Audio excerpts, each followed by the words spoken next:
Well, after being told that I should be wearing a helmet more often, I went ahead and got one. It expired about 50 years ago, but it's a helmet nonetheless. And what I'm currently riding is a complete derelict motorized bicycle, and we're going to take it on about a 15-hour trip. And this thing hasn't run since about the Obama administration. And why a potentially overnight trip going from point A to point B that I could easily do in an air-conditioned car at 70 miles an hour, but I'm instead doing it on this thing at probably 15 miles an hour? Well, as we know, all those YouTube videos and stuff, we always like to see someone suffer just a little bit, and I'm willing to suffer for you. Now that I'm monetized, I gotta suffer a little bit, you know, for those educational reasons. Well, before we go on a 130-mile, 10 to 15-hour road trip, we gotta make this thing run pretty good. I went on Amazon and found a little replacement carburetor. It came with some fuel lines, a spark plug, an air filter. Let's get it swapped out and see if this thing, see if the clutch is even good in this thing first off. All right, first we're gonna remove the air box. And the carburetor is gonna be right here behind all this air box and fuel tank stuff. Little air filter. And it looks like we'll need a little 8mm on an extension. And, alright. Okay, it's just one little fuel line over here. Okay, well that fuel tank comes off real good and easy.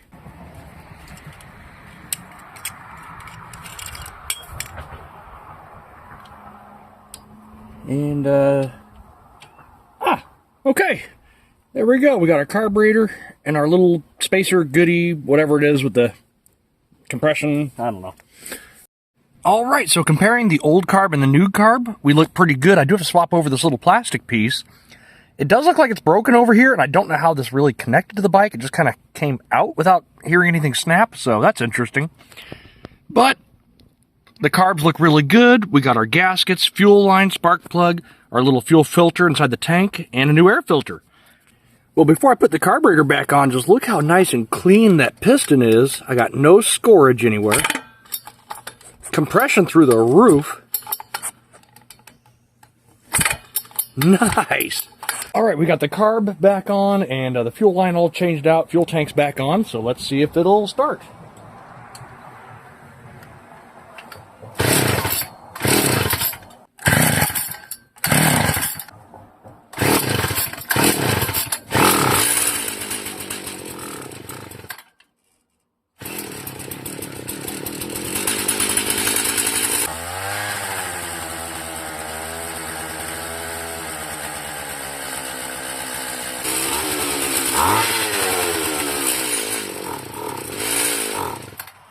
Okay, it's still a little bit on the lean side, so I'm going to go ahead and try to tighten some stuff up and try this again.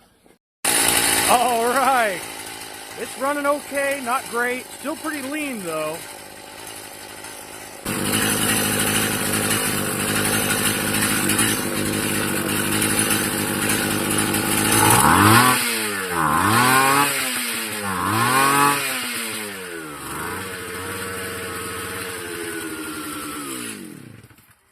That's environmentally friendly.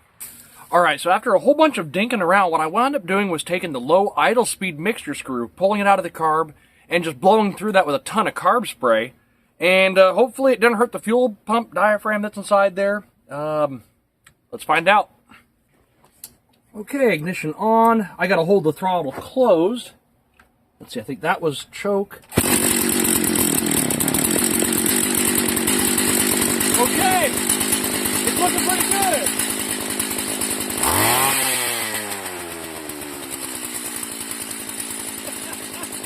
Okay, now it runs real good.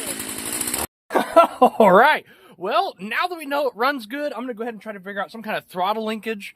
You know, it's got the twist grip and the cables there. Everything moves nice, but I'm missing like a small piece of like what looks like baling wire maybe, going from like a little slide to the carburetor itself. So I'm going to try to figure out how to get that made. Other than that, man, this thing runs killer good. It's a Tecumseh 2-horse, so I think that's good. That's a good name brand. So, heck, I think this thing's about ready for its little voyage. I'm going to check the tires, give everything a good grease, and pack this thing up until I'm ready for the long trip. I know I'm wearing basketball shorts and slippers. I'm a pretty fashionable guy, if I do say so myself. So the only thing that's really concerning me is the first like 100 miles of the trip is pretty much flat. There's like a 200-foot elevation difference between start to finish, so nothing there. The only problem is my last 30 miles is going to be like a 3,500-foot elevation gain because I'm going up into the mountains.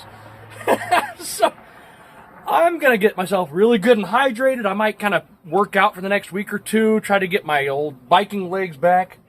Because I don't think this 2-horse is going to be able to do that, at least not with a little bit of manual assistance. But it runs good, so now we just got to kind of go through the rest of the things. The brakes don't work all that good. Now, these are little side pull brakes, so you can't really expect much from them. But we could definitely make them better. I got to make the lights work. It's got blinkers. It's got indicators. That's pretty cool. It folds. I mean, it does everything I need it to. You know, the mirror, it's here. The mirror is there, so that's good. It looks legal. So really, as soon as I fix the throttle linkage issue and check on the lights, grease everything, this bad boy, my hog, is ready for a trip. Oh boy, what did I get myself into? All right, so now that we know it runs good, I went ahead and dropped the motor mount down on top of the tire. Keep your fingers crossed. Let's see if the clutch is any good. All right, choke on. Yeah,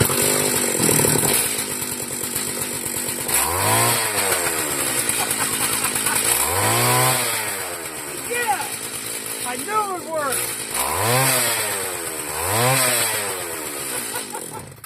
Oh, too cool. And this company here, it's called an Island Hopper, and the motor here on the back is Viper. This was actually sold as a store-bought bicycle.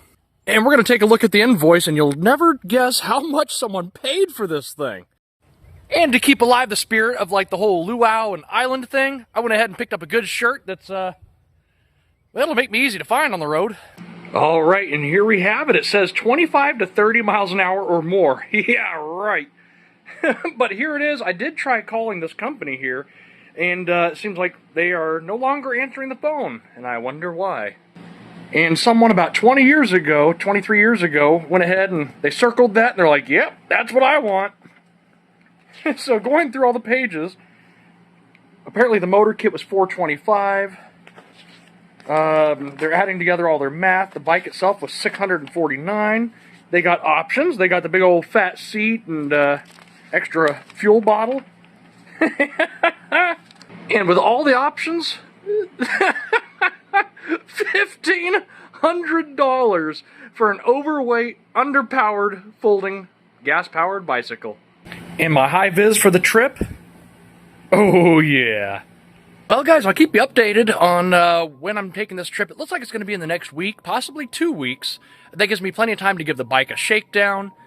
And then we're going for it. So I'm looking at probably, today's the 19th, so probably a Friday morning I'll be leaving. Now, you won't see the video for a few days after that because the cabin has 0 cell phone reception, which is kind of nice. Nice to get away, so I'm going to make a few other videos that I can just kind of schedule and post. That way the algorithm doesn't drop me like it's hot or not hot.